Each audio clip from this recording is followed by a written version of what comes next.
छोटा का तो बना हुआ है, इसमें आ लगा हुआ है।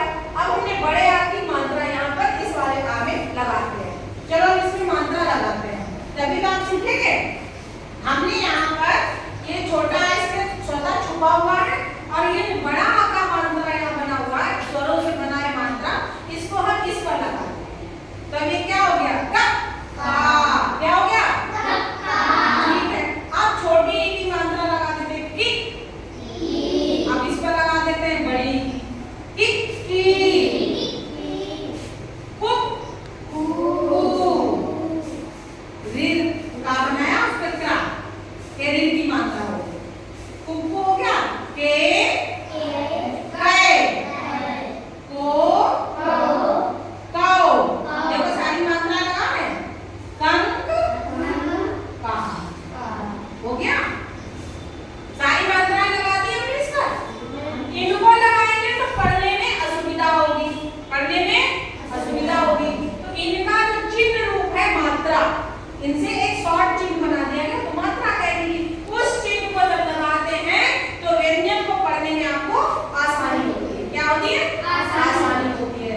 तो हमने ये लगा दिया, तो ये हमारी 12 खड़ी का पहला कटहरा बन गया। कक्का, किक्की, कुक्कू, क्रीक, केकै, कौ,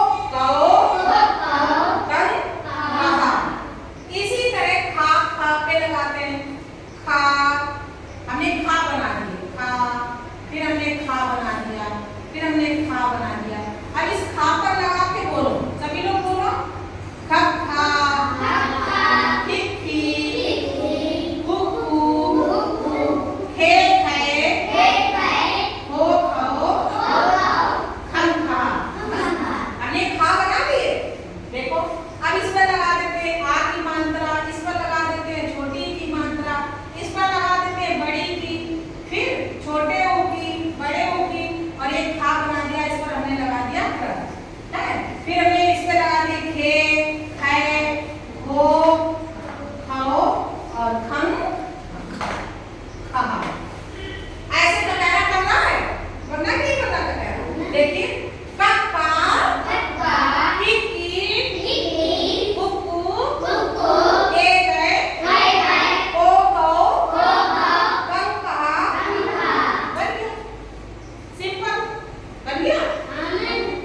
खक्खा, किक्की, कुक्कू, खेखै, हो खौ, खंखा।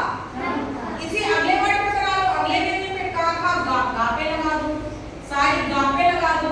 तो देखो कटहरा बनाना आसान हो गया।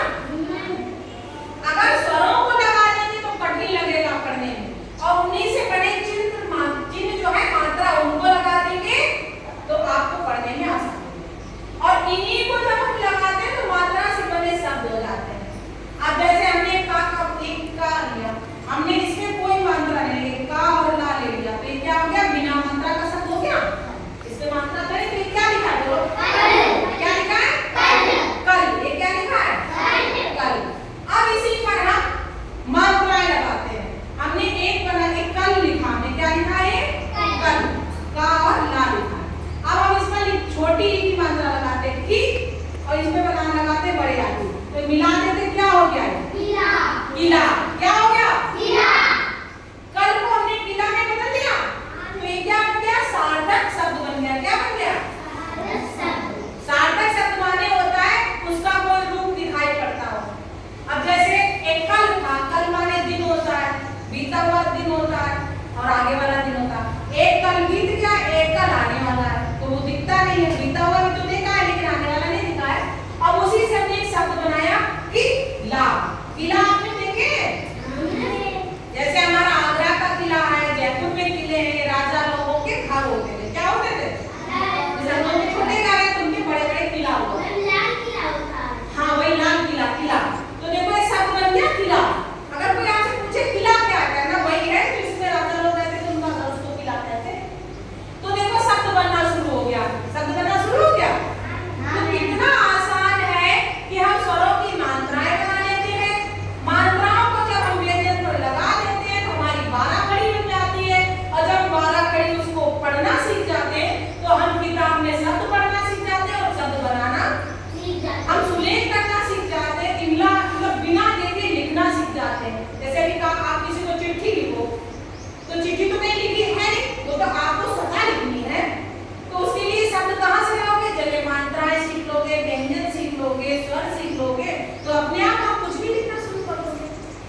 कहानी लिख लोगे कि नहीं लिख लोगे?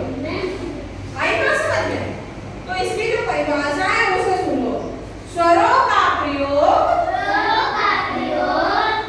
ध्यान से सुनो, ये स्वर है ना, स्वरों का प्रयोग व्यंजनों के साथ किया जाता है, तब उनका बदला स्वरूप उनके मूल रूप के लिए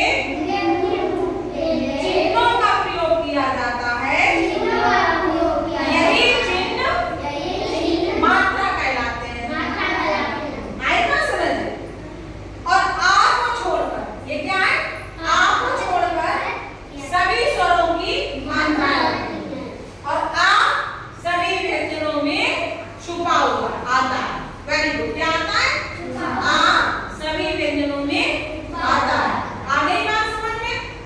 चलो बताओ, मात्राएं किससे बनती हैं? स्वरों से। किससे बनती है? और जब मात्राएं किस पर लगती है? व्यंजन पर। किस पर लगती है? तब क्या बन जाते हैं? शब्द। क्या बन जाते हैं? तो शब्द सीखने के लिए आपको स्वर सीखना है, स्वरों से मात्राएं सीखनी है, मात्राओं को व्यंजन पर लगाना है और व्यंजन पर जब लगा के आप सीख जाएंगे तो आप शब्द बनाना